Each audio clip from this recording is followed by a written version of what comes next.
مساء الخير. اتفضل اتفضل تعالى لف. والله لا تلف. المره اللي فاتت اول لما جيت اسكندريه قلت لازم افطر عند العم زغلول. جيت انا واحد صاحبي دفعنا 80 جنيه. فالناس قالوا لي غالي ومش غالي وانت متوصي بيك عشان عم زغلول موجود وعرف ان في تصوير. طب المره دي عم زغلول مش موجود ومفيش تصوير، الموضوع هيبقى عامل ازاي؟ فيلا بينا. حلوه الجمبري دي جديده. ده جامد جامد.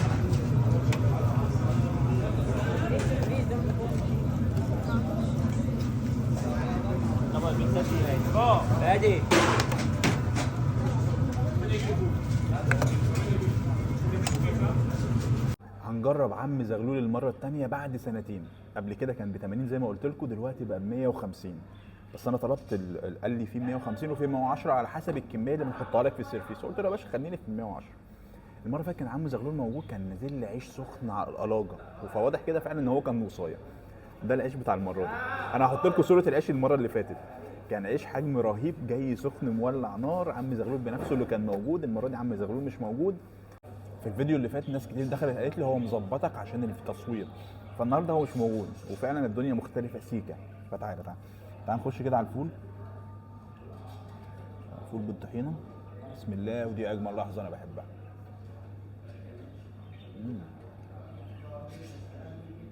هو نزل لك ايه بقى؟ تعالى كده مصور. نزل لك بطاطس جمبري، دي جديده قوي عندهم. جبنه بالطماطم، بابا غنوج، بطاطس بالمايونيز، بطاطس مخلله، مش، والفول وبتنجان مخلل وقرصين طعميه جبنه كيري ومخلل، طبق مخلل، طبق سلطه الكول سلو، طبق سلطه البنجر.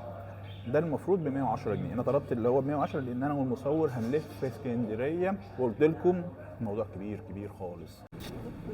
انا محضر لك بروجرام تحفه. هنروح سراديب بالموتى وهنروح عند بيت رايا وسكينه. بصي بروجرام تحفه هيعجبك. انا يعني هفسحك جامد قوي. يلا استنى دي علامه عشان اهرب. اهربي. دي الموتى. الفول طعمه حلو جدا. ندوق تاني. بص الفول حلو. فنجان مخلل وراه.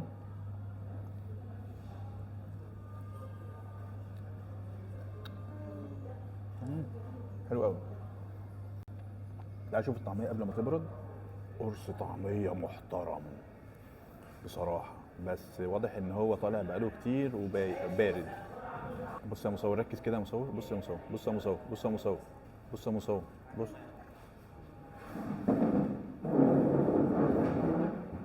اوه حلوه. الطعميه طعمها حلو بس شاربه زيت لحد ما قالت يا بس. بصراحه انا بص بتكلم بصراحه، المره كانت حاجه والمره دي حاجه. تعال نجرب البابا غنوج.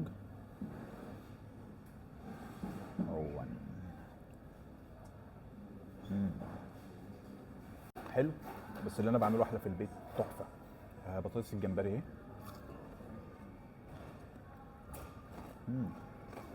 حلوه. احنا اللعبه الحلوه نقول عليها حلوه. قرب بقى كده. بطاطس اللي هي بالمايونيز اهي يا مصور. الموضوع لذيذ قشطه، شغال، تجربه وعدت. هتيجي تاني ما اعتقدش. انا المره اللي فاتت جيت وكنت مبسوط وعلى اساسه انا جيت المره دي، وده تاني فيديو ليه. السيرفيس اللي بيكفي فردين كان ب 80، المره دي بقى ب 150 جنيه. فتخيل فرق السعر. بس فانت قول لي ممكن تجربه تاني ولا لا؟ واهل اسكندريه مش عارف هل ده اللي بينزل لكم فعلا ولا لا. شوفكم فيديو جديد. كان معاكم حسام حسن اللي بيجرب المطاعم كعميل مش كفود بلوجر. سلام.